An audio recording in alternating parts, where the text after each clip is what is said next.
Coming up on this Wednesday edition of Newsline at Noon, the National Assembly is set to approve the arrest of leftist lawmaker Lee Seok-ki, who is charged with conspiring to rebel against the government. A parliamentary vote on his arrest is scheduled for this afternoon. Yielding to government pressure, former Korean President Roh Tae-woo pays off fines imposed by the court 16 years ago for corruption.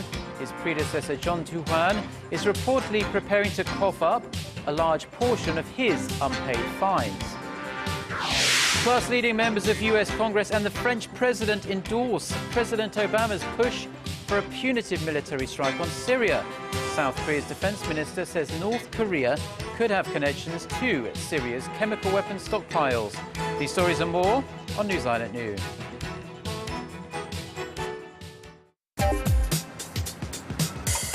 Where's the best place for bibimbap? Les Jeux Olympiques d'hiver se dérouleront-ils à Pyeongchang? هل أنتم حقاً سابع أكبر مصدر في العالم؟ この歌手は誰ですか？你好，最近哪部电视剧的人气最旺？ Korea is attracting interest from around the world. The more you know, the more you want to know. Dynamic Korea.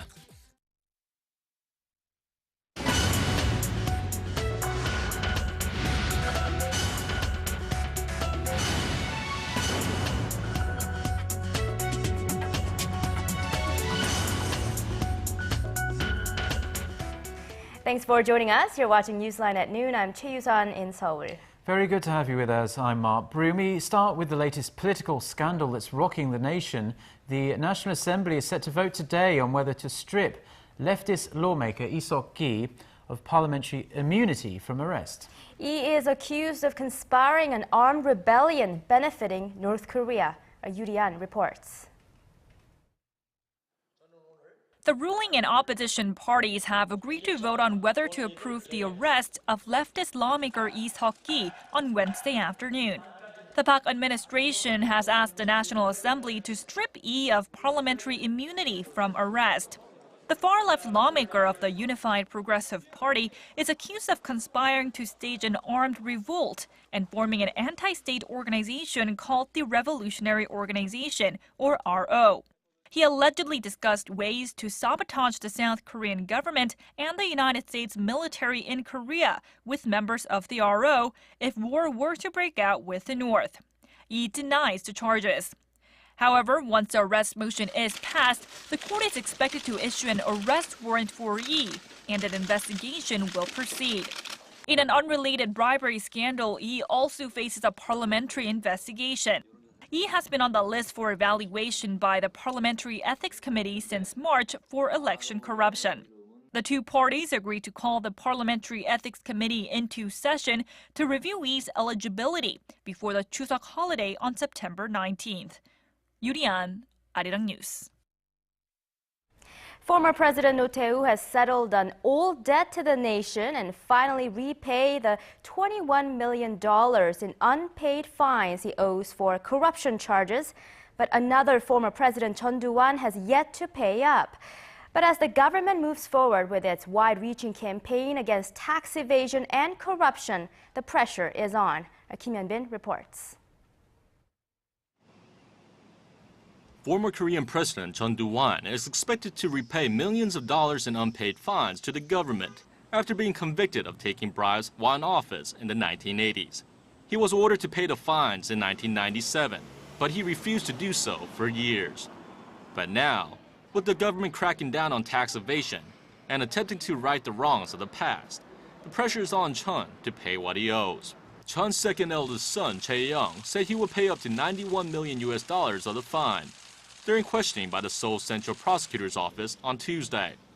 Prosecutors had summoned Chae-young for questioning on suspicions that he had evaded taxes through shady real estate purchases, primarily abroad. Chae-young is the first of the former president's 4 children to be questioned. The sum is just part of the $152 million in unpaid fines owed by the former dictator, after he was ordered in 1997 to return to the nation. $200 million in illegal funds amassed during his presidency. Prosecutors also plan to question the dictator's eldest son, Chae-koo, the CEO of Sigongsa, one of the leading publishing companies in the nation. Chae-guk is suspected of laundering his father's slush funds through purchase of art and property under borrowed names, and also via a paper company in the British Virgin Islands. The former president was sentenced to life in prison in 1997 and was ordered to pay fines for leading an insurrection and accepting bribes while in power from 1980 to 1987. The pressure is on for Chun to pay up, as former President Roh Tae-woo, who was sentenced with Chun back in 1997, coughed out the remainder of the roughly $21 million in unpaid fines that he owes on Wednesday. The prosecution says that Roh's son's father-in-law paid over $7.2 million of the fine on Monday, and the rest was paid by Roh's younger brother, Roh Tae-woo, early on Wednesday. Kim Hyun-bin, Arirang News. President Park Geun-hye embarks on an 8-day trip to Russia and Vietnam this Wednesday. She's scheduled to attend the G20 summit in St. Petersburg before heading over to Hanoi for a state visit. Roh Jin-ju gives us a rundown of the president's trip. President Park is scheduled to attend the G20 Leader Summit on Thursday and Friday in the Russian city of St. Petersburg. This year's meeting will mainly focus on addressing the pending economic and financial issues that developed and emerging countries are divided on. Such agenda items include countering the negative effects of Washington's plan to taper its stimulus program, ensuring financial stability, reforming the global financial system, and preventing tax avoidance by multinational firms.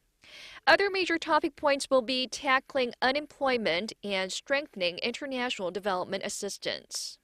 President Park, at the request of Russian President Vladimir Putin, is expected to make a lead speech in the second working session on Friday, where she will emphasize the importance of international cooperation in creating more jobs amid slowing growth. During her stay, President Park is also scheduled to hold bilateral talks with the leaders of 4 countries: Italy, Germany, Kazakhstan, and Russia. The president will end her Russia trip on Saturday and then fly to Vietnam for a 5-day state visit. She will hold a bilateral summit with her Vietnamese counterpart Tuong Tan Sang on Monday to discuss ways to strengthen cooperation on political, economic, and cultural issues. President Park will also pay a visit to Ho Chi Minh City, Vietnam's biggest economic city, where some 1,800 Korean companies operate and more than 85,000 Korean residents live. President Park's trip to Vietnam aims at pushing ahead with her sales diplomacy and emphasizing the importance of the ASEAN region as a long-term economic partner. Oh Jin-ju, Arirang News. Korea's real per capita GDP has declined for a second straight year to 2% in 2012, according to a U.S. intelligence agency report. The CIA World Factbook has ranked Seoul 117th out of 189 countries in terms of economic growth, down 60 notches from 2 years ago. Analysts in Korea say the economy has fallen into a low growth trap in the past 2 years, and domestic demand is still weak. But they expect the economy to pick up in the latter half of the year on stronger exports. Meanwhile, the World Economic Forum released its Global Competitiveness Index report on Wednesday. Korea ranked 25th, dropping 6 positions from 2012. Although Korea was said to have sound macroeconomic environment and educational system, it lost points for inefficiencies in the job market. Switzerland topped the list, followed by Singapore. The dynamics of the global smartphone industry could be set to shift with Microsoft's multi-billion-dollar acquisition of Finnish handset maker Nokia and the unveiling of major new products by industry heavyweights Samsung and Apple. Kim Ji-yeon reports. Several game changers at the start of September could be signaling a tectonic shift in the smartphone industry. With Microsoft's purchase of virtually all of Nokia's handset business, including a long-term license of its patent portfolio and its mapping services, it is positioning itself to become a direct rival to Apple and Samsung by as early as next year. Nokia was particularly attractive to Microsoft as it comes with one of the best supply chains in the world. Despite the multi-billion-dollar deal, though, analysts in Seoul have downplayed Microsoft's potential, saying its acquisition will not significantly affect the current market demographics. An analyst for Hyundai Securities highlights the major challenges Microsoft has to face, such as synchronizing its software and hardware divisions without disrupting the ability of the firm to run smoothly. Analysts also say Microsoft's move is a sign software firms will continue to seek out struggling hardware and handset businesses like Nokia and BlackBerry. They say it could be a good sign for Samsung since it cuts down the competition in the already saturated handset business. Microsoft's purchase of Nokia comes as the tech world is abuzz for the latest releases from Samsung and Apple. Samsung's upcoming smartwatch, the Galaxy Gear, is expected to make its debut Wednesday, and Apple will unveil its latest iPhone models next week. Not much is known about the Galaxy Gear as yet, as the Korean firm has been working hard to keep it under wraps. But it's said to be deeply integrated with users' smartphones, providing a second screen on the wrist so users don't have to reach into their pockets or purses. Kim Ji-yeon, Arirang News.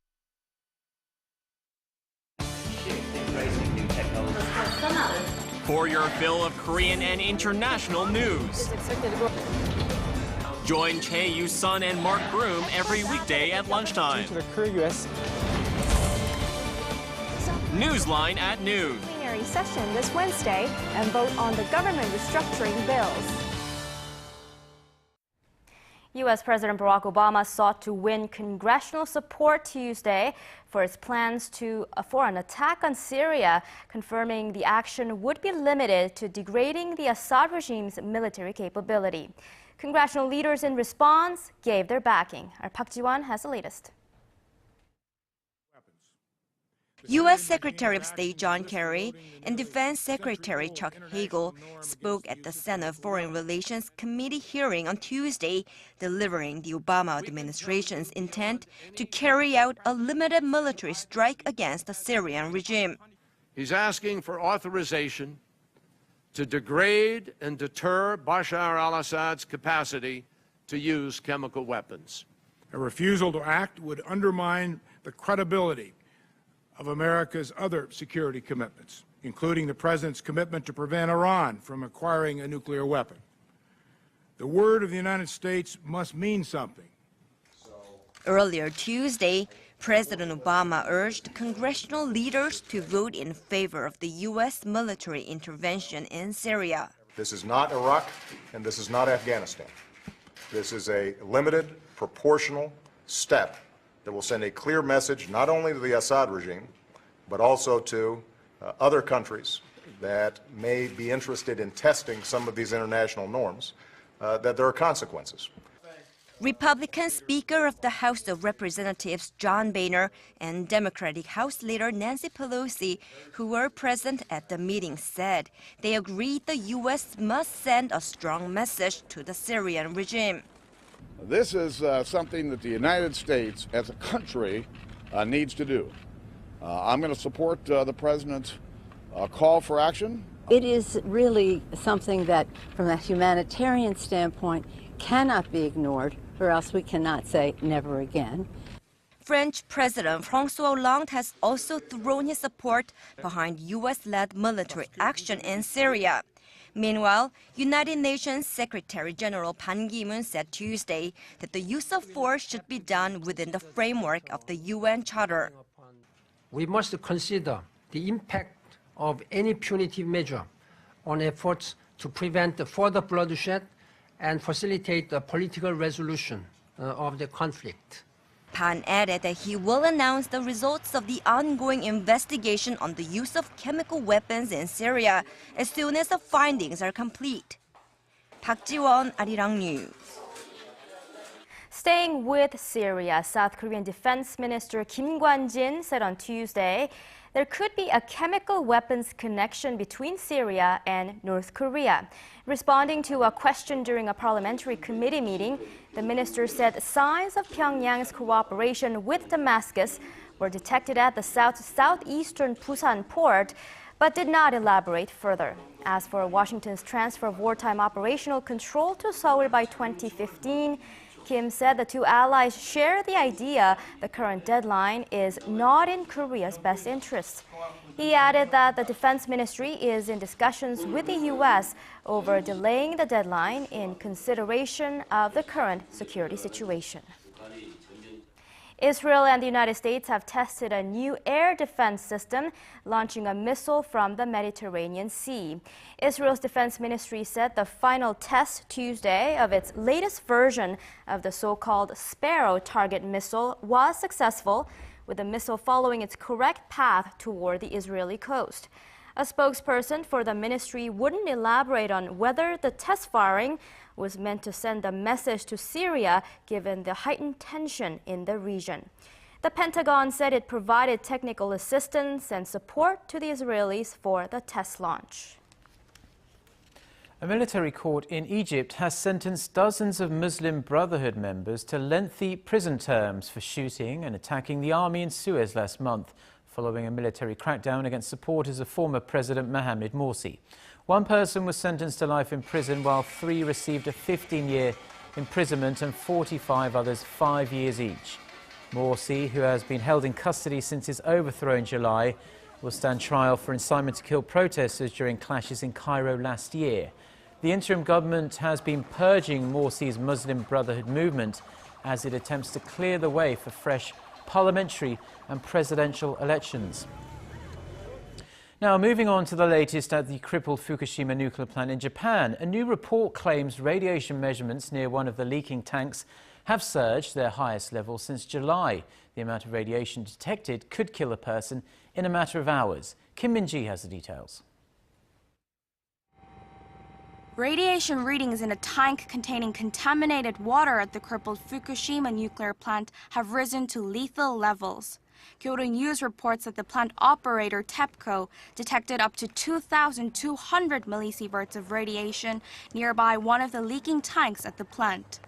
The measurement is the highest amount recorded since early July and could kill a person with no protective clothing in just 3 hours.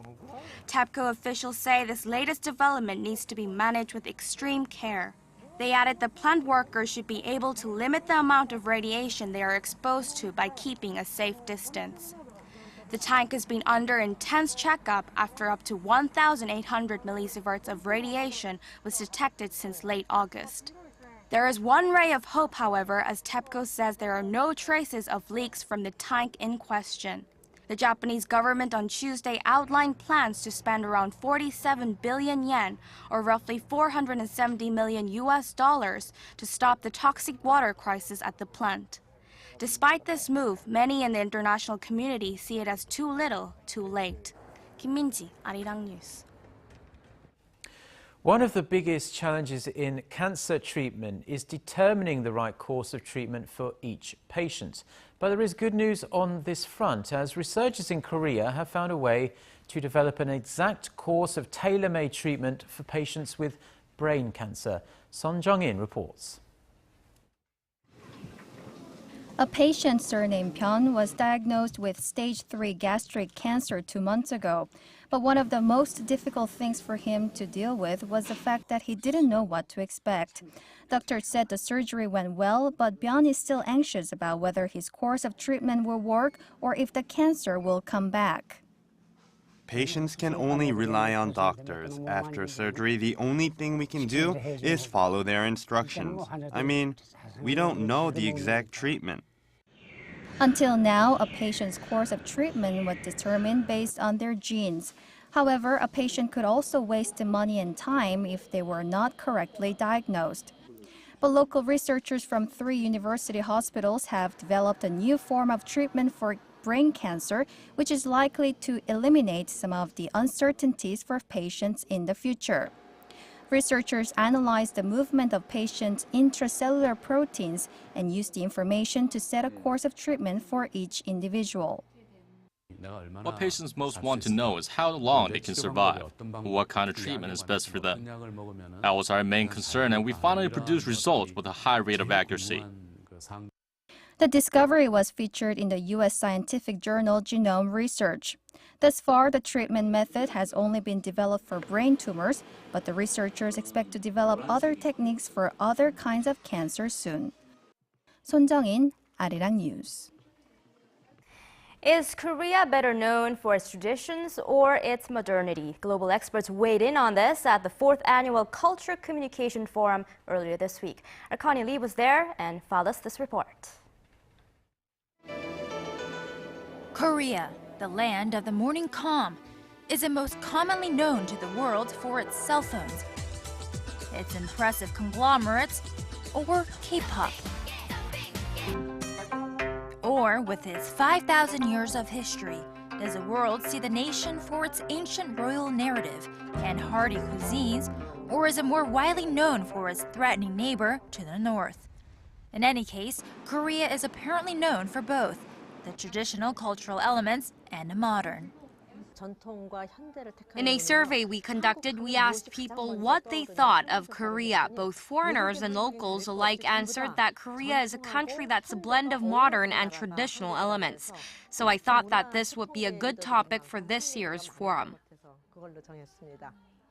The Culture Communication Forum, hosted by the Korea Image and Communication Institute, kicked off this week with cultural experts from all over the globe who came together to discuss how the convergence of both traditions and modernity can formulate a lasting image of Korea to the world. This year's three-day forum invited 16 experts in fields such as food, literature, music, and art. But before Tuesday's discussion session got underway, the invited experts got to experience both the old and new Korea. From visiting royal palaces and checking out royal cuisine, the guests got a taste of Korean history. Very nice, very tasty. It was very interesting to see that how the Koreans are protecting their traditions. The guests also took a trip to modern Korea by visiting one of the most innovative companies in the nation. Hyundai Card, known for organizing massive pop concerts, also prides itself for its ingenuity. But it was interesting how holistic their approach is, how it's a 360 approach. You know, there was music, there was culture, there was design, books, reading. The experts say that traditions should naturally converge into the modern. Whatever we are today, the past is superimposed on our present. The Korean representative of the forum and actor Park Jung-hoon says there shouldn't be a distinction between the old and the new. I think when we naturally and creatively produce culture, it connects with the past. The amazing thing about Seoul and Korea is that mix of modern and traditional. I mean, if you walk down the street, you see like temples from very ancient time, and you also see someone like playing modern music or dancing. I'm really amazed by what I saw. Connie Lee, Arirang News.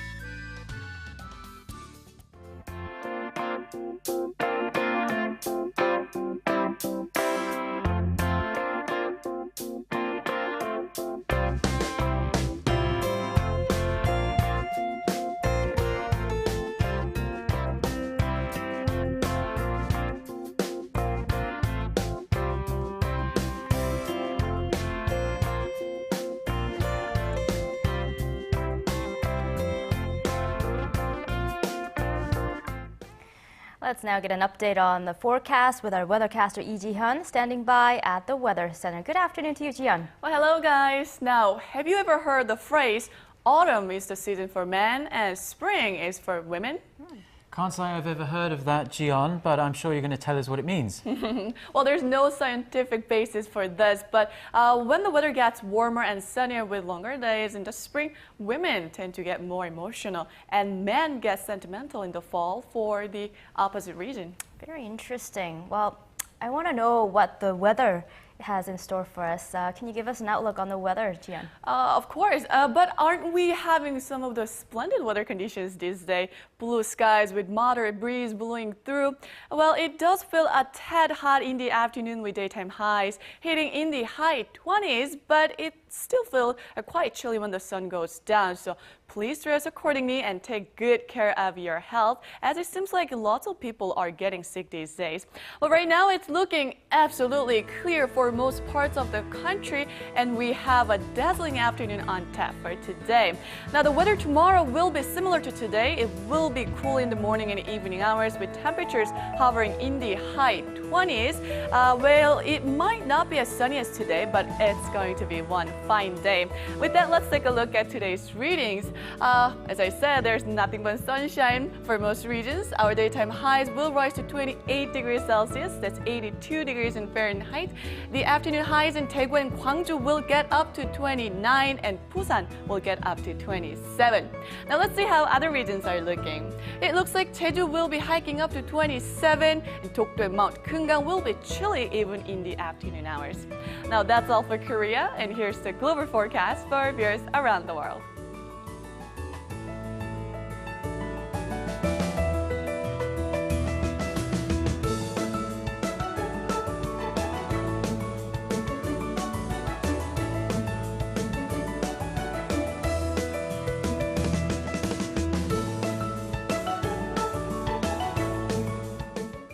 Thank you very much to Jian for the weather there as always, and those are the stories we're following at this hour. Thank you for joining us on this Wednesday here in Seoul, and we'll be back at the same time tomorrow at noon.